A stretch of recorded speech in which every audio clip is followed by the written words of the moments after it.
Hello everyone. Myself, Dhanush Kumar. I've been a civil services faculty for past 5 years. I have trained numerous students in various competitive exams. Now, in association with Virat Hindustan Sangam and Udaya News Karnataka, we have launched a free crash course for competitive exams. This program is inspired by Dr. Subramaniam Swamy. Hope you all know this great person of India who has contributed immensely for the service of Bharat Mata. So this program was started yesterday, that is 28th of January 2022. So you can watch the course online at the comfort of your home. So these are the channels. You can watch it online on YouTube channel of Virat Hindustan Sangam. This is the link. So you can just type Virat Hindustan Sangam on Google or your YouTube app. So you will get the channel and you can subscribe there and have access to this program on a daily basis. And you can also watch this program on Udaya News Karnataka YouTube channel every day. So it will be uploaded every day by 5 p.m. And if you want to associate with us further, you can join our Telegram channel. This is the link. So you just type VHS Education on Telegram application. So you will get our Telegram app for free mentoring for all competitive exams. This program is being conducted by Sri Ravi Shankar ji, who has been the state education convener for Virat Hindustan Sangam Karnataka section and is also the president of Good Neighbors India non-governmental organization. So has been associated with various welfare programs for the benefit of poor and lower sections of the society and also for educating the poorer sections to attain greater rights in their career. So I am the chief mentor of your program. This is my picture. So yes, let's move further. So as I told yesterday, this is a free crash course program. So this is the timetable. We are going to conduct polity from 28th till 6th February. Later on history, economy, geography, environment, and the goal, there it goes. So what do you expect out of this course, classes, and how to make best use of this course for both veterans and freshers? For freshers, this will give you the entire picture of what you have to study in order to qualify the competitive exams. Competitive exams as in UPSC Civil Services, State Civil Services, SSC, banking exams, general awareness questions, as well as when you come to Karnataka specific exams, we have Group C exams, Sub-Inspector exams, FDAs, SDAs and various other exams. This program is absolutely free. Now we are not charging anything. It is being conducted for the welfare of students in order to attain good job opportunities in their career. So you can also join our Telegram channel for further guidance. This is our channel and you can click on this QR code in order to join our channel. Okay, let's move further. So what am I going to do with respect to Indian polity?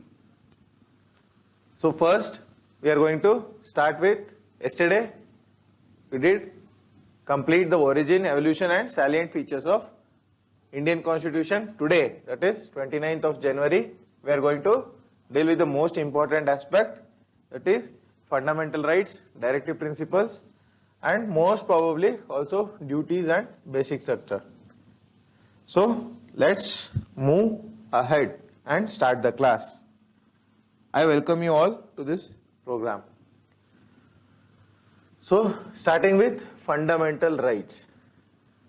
What do you mean by fundamental rights?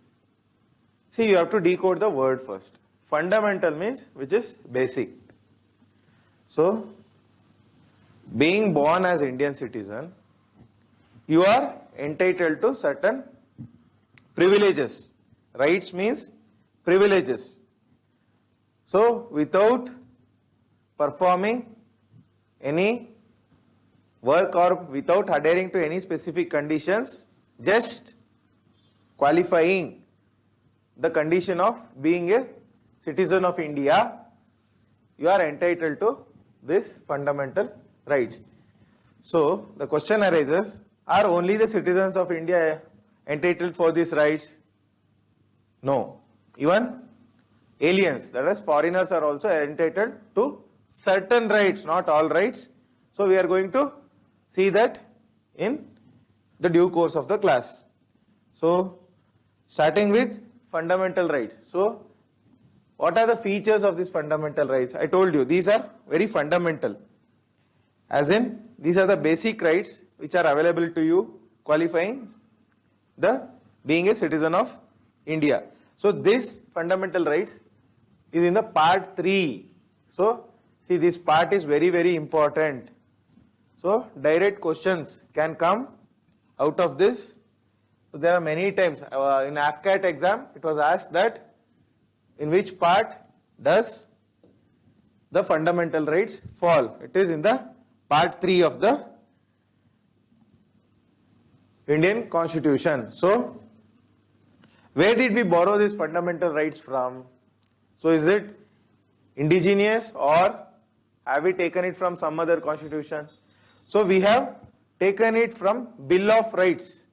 Where is this Bill of Rights? It's in the USA Constitution, United States of America Constitution, one of the oldest constitution in the world. So we have taken it from there. So we have rights starting from Article 14 till Article 32. So before moving ahead, so we will discuss some features. So are they absolute? No, they are not absolute. They are subject to certain restrictions. So for example, when it comes to liberty, is your liberty unlimited? No. Your liberty is limited by certain checks and balances, wherein your liberty doesn't hamper the public order or social morality.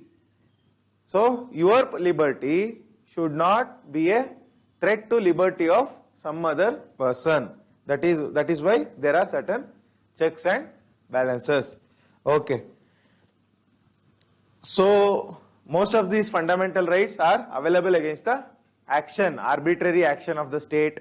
So state cannot deprive you of your fundamental rights. Some of them are negative in character, that is, they prohibit you from doing certain things, whereas certain others allow you to do certain things, like freedom of expression. You are allowed to express yourself freely. So they are not permanent. So some of them are permanent by the way of basic structure. However, the parliament can amend the constitution and the fundamental rights. So also during the emergency, these fundamental rights can be suspended. So they can suspend the fundamental rights during emergency. And also there are certain other conditions to which the fundamental rights are subjected to. So next, what is Article 12? See, we speak of the term called state. What is this term state? Is it the state governments we are speaking about? No. So state includes, as per the Article 12 in part 3 of the Constitution, the term state, S-T-A-T-E, big S. It includes the government of India and the government of states. It includes the legislatures. It includes the judiciary. Does it include the judiciary? No. State, the term state doesn't include judiciary. So, local authorities are included. That is, municipalities, panchayats are also included. Along with this, PSUs, that is, what is PSU? Public sector undertakings. They are also included within the definition of the state. So, all these organs fall under the definition of the state. Okay. So, next comes the life-giving provision of the constitution, which gives effect to all these rights. What is that? Article 13. What does Article 13 say? It says, sorry, all that laws, LAWS, laws, whatever laws are being formulated by the parliament, if it is inconsistent with the fundamental rights, then those laws stands void. For example, I'll give you an example. So, independence of judiciary, or else right to life. So, if the government passes a law which takes away the right to life, so such a law is void. It cannot be implemented. So, that is what is meant by Article 13. Whatever laws are not inconsistent, whatever laws are inconsistent with respect to fundamental rights, they stand void. They cannot be enforced by the government. So, moving ahead, so citizens and foreigners' rights. So, what are the rights which are available to citizens of India and what are the rights which are available to foreigners? We have to look in detail. So, when it comes to foreigners, prohibition on the discrimination on the grounds of race, caste, sex, place of birth. So, this is available only to citizens. Foreigners cannot exercise these rights. They can be discriminated based on their place of birth. So, in matter of public employment only Indians can access to, not the foreigners. Foreigners cannot access Indian government. They cannot become IAS or IPS.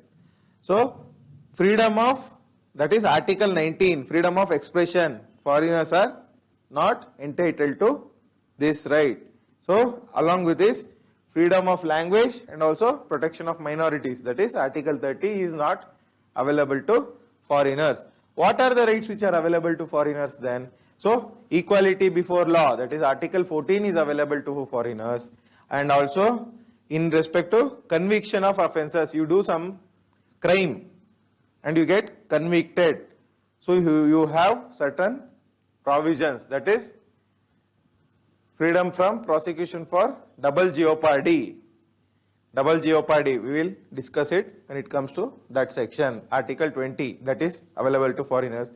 Protection of life is available to foreigners, and also right against arbitrary detention, that is Article 22, preventive detention, that is also available to foreigners. Along with that, prohibition of employment of children in hazardous work and human trafficking, that is also available, and also freedom of religion, Article 25 is also available. So, these are the certain rights which are available to foreigners. So, moving further, we will dwell deep into we will start with the fundamental rights. The most important right is right to equality. Sorry. Okay. So, black looks somewhat scary. So, I want to change the color. How do I do it? Okay. Okay. Let me not do anything nuisance. So, let it be. Okay. So right to equality, which starts from Article 14 to Article 18, very, very important, though very simple, very important. First we have equality before law and equal protections of laws. What is equality before law? This concept is derived from Britain, British origin. What does it say? So any special privileges for in favor of any particular section. In Britain, during feudalism, we had these serfs, we had these knights, and we had these lords, and everyone who had special privileges. Whereas equality before law says there is no such privilege, absence of such privilege, and everybody is equal. The second, what does the second? Equal subjection of all persons. So if there is a law of land, what is the law of land? In India, it is Indian Constitution. Everybody is equally subjected to the law of the land. That is the second provision. So, no person is above law is the third provision. Whether poor or rich, high or low, everybody is equal. That is the third provision. The second concept, this is very important, equal protection of laws. What is equal protection of laws? So, equal treatment under equal circumstances. So, equal treatment under equal circumstances. If a poor person kills someone and a rich person also kills someone, both are equally liable for prosecution. So, no special treatment. So, if the treatment is given, good treatment is given to someone, it is also given, everybody else is also eligible for such treatment. So this action is with respect to state, not private entities. So similar application of laws to all persons who are similarly situated. This is the origin of your reservation. So equality doesn't mean that there is no reservation. So those who deserve, equally situated. So the socially backward people they as a section are equally situated. Socially advanced people they as a section are equally situated. So when all of them are equally treated, it is not equality, it is inequality. Whereas equally situated, the lower section are treated as a chunk, as one, they are treated equally by the provision of reservation, and the upper section are treated as one, as a section. So then comes the concept of equity. So when those who are equally situated are treated equally, it is called the concept of equity. It as the element of social justice. So where does this concept takes its origin from? So it takes its origin from rule of law. Where did the rule of law originate? It again originates in the Britain. So in Britain, what does the rule of law says? Absence of arbitrary power to the government. There is no arbitrary power for the government. So equality before law and equal protection of laws. Equal protection of laws. What does equal protection of laws means? What I just discussed. So poor or rich are equally treated, and also those who are similarly situated are treated similarly. Similarly, I explained what is the meaning of similar situation. Those who are similarly situated. Okay, what are the exceptions to equality? What are the exceptions to equality? There are certain special privileges for the president and governors of the states, and they cannot be liable for criminal prosecution during their tenure. During their tenure, the governors cannot be criminally prosecuted, and also no civil proceedings can be instituted against them except for giving 2 months advance notice. So these are certain of the exceptions to right to equality. And no member of parliament is liable to give witness during the session. When the session is when the session is running, when the session is on, no person can be called by the court to give witness in front of the court. So they can seek an exception. So similarly, we have various other exceptions like Article 105. What does it say? What does that say? So no member in the parliament has so many members, legislators. If they say something in the parliament which is against law or give certain vote in favor or against, they cannot be held liable by any court. So that is one of the exception to right to equality. So there are some other exceptions which you can look into the standard books. Coming to the next right to equality, which is prohibition of discrimination on certain grounds. What are the grounds? What are the grounds? So the grounds are 5: religion, race, caste, sex, and place of birth. So these are the 5 grounds. Based on these, so it says that under these 5 circumstances, there cannot be prohibition, there cannot be any discrimination. However, can there be discrimination on other grounds? Yes. Apart from these 5 grounds, that is race, religion, caste, sex, and place of birth, there can be discrimination on other grounds. We will see what are the other grounds. Sorry.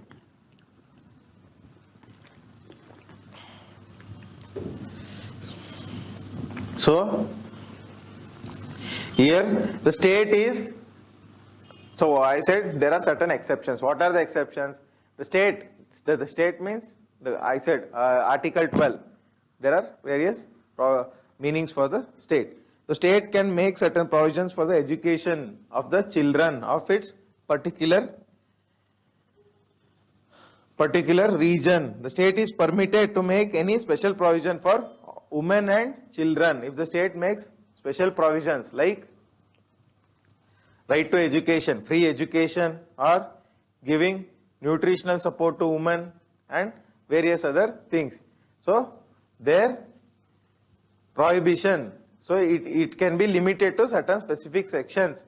So males cannot access to these particular programs. So their discrimination is valid. And also state can make special provisions for advancement of socially and backward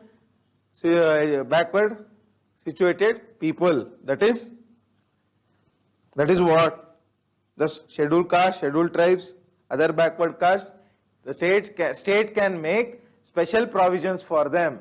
Special provisions as in reservation in education, reservation in jobs, waiver of fees, providing scholarships, various other things. So they can provide, the state can provide special provisions for these particular sections. So even your reservation of OBC reservation in education institutions, and even the recent EWS reservation. What is EWS? Economically and weaker sections, economic and weaker sections. So if, what was the amendment by the Constitution? 103 Amendment Act. 103 Amendment Act says EWS can get reservation in education and job. In both these, EWS has access for reservation. So is it available in the state governments? It is not yet available in the state governments. Only the center has done it. So maybe certain states have done it, but not the state of Karnataka. Okay. So coming to the next right. So in reservation also there are certain criterions. Yeah, that is, one criteria is your creamy layer. If you are income is above specified amount. The specified amount right now is 8 lakh per annum. If your income is above that, and also if you own any immovable property over certain specified limit, then your reservation is not applicable. You are treated as a general merit. That is the criterion. Okay, next right is article.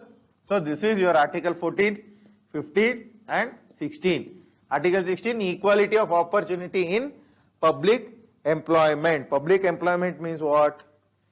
Your state civil services, central civil services, so hiring by various public sector undertakings, that may be your banks, public sector banks, or even your ONGC Videsh Limited, oil, NTPC. So all these constitute public employment. So here there can be no discrimination only on religion, race, caste, sex, descent, place of birth or residence. Two other criterions are added to Article 15. Article 15 said what? Race, religion, caste, sex and place of birth. Those are the 5 criterions. However, here another 2 criterions are descent. Descent means what? From where you have come. Whether you have come from within India or outside India. And also the second thing is residence, whether you are resident in a particular region. That is also matters here. So here there are certain exceptions, as every every fundamental rights has exceptions. This also has exceptions. What are the exceptions? State can prescribe residence in public employment for certain public employments. Certain public employments, the state means, as I said earlier, state government, central government, executive, legislature, PSUs. So all these come under state. They can prescribe residence as a mandatory condition, though, and also the state can provide for reservation for the socially and economically backward, educationally backward section, not economic. So now economy is also valid under EWS. So these are some of the exceptions. Next comes the question of Mandal Commission. EWS I have discussed, it is 103rd Constitutional Amendment Act. So a bill, what is the bill of EWS? A bill is different from an act. So a bill is which is introduced in the parliament or state legislature, either in lower house or upper house. So before enactment of the bill, that is signing by the governor or the president, if the bill is in a stage of enactment, then the bill is called as, then that particular instrument is called as bill. So once the president or the governor at the central or state level assents, that is signs the particular instrument, then it becomes an act. So this is the difference between bill and act. So EWS 103rd Constitutional Amendment. So is it 103rd Constitutional Amendment or 104th? What is the constitutional amendment for EWS? It is 103rd Constitutional Amendment Act. What is the bill? It is 127 Constitutional Amendment Bill. So the bill number is different from act number. Okay. Next comes the question of Mandal Commission. What is this Mandal Commission? When was it constituted? So it was constituted in the 1970s, later part of 1970s, around 1978 by Morarji Desai government for giving reservation for the other backward caste or classes. So It's not other backward caste, it is other backward class, because it's a socially and educational concept, not an economic concept. However, later economic concept was introduced by Supreme Court under the concept of creamy layer. What is that case? Indra Sawhney case, 1992. Okay. Next comes Mandal Commission. What did it do? So it provided 27% reservation for the OBCs, other backward classes. It said there are 52% of Indian population are OBCs, which deserve 27% of reservation. So today we have 20%, 7% of reservation for OBC thanks to Mandal Commission. When was Mandal Commission implemented, under whose prime ministership? So it was implemented during the prime ministership of VP Singh in 1991 or 1990. Please check out. That is for you to check once. Okay. The year is not so important, however.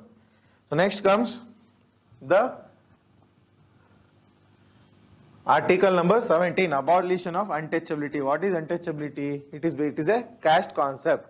So there are Chaturvarnas, Brahmana, Kshatriya, Vaishya, Shudra, and the fifth Varna is Panchamas, who are untouchables.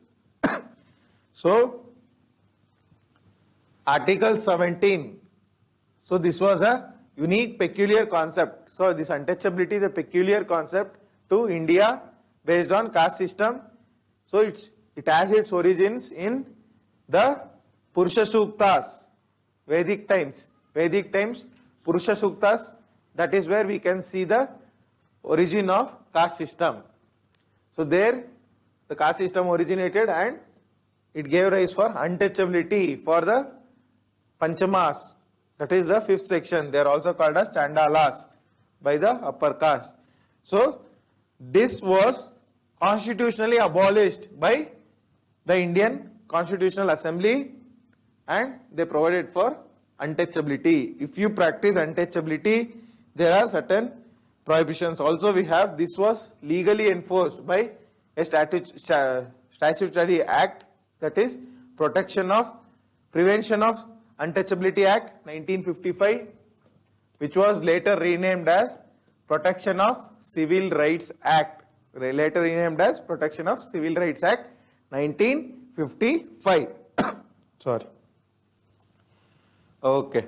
So next comes the question of abolition of titles. Earlier we used to have titles, I mean the Rajas. Rai Bahadur was one of the title. So except for military and academic titles, that is military title as in Captain, Major General, Lieutenant General. So these are certain Air Commodore. These are certain military titles. Whereas academic titles, what is academic titles? Professor, Doctor. These are certain academic titles. Apart from this, no other title can be given, like Maharaja, Raj Bahadur, Rai Bahadur, Rai Sahib, Diwan Bahadur. These are certain titles which are abolished by Article 18. So here the Article 14, 15, 16 are very, very important. Next.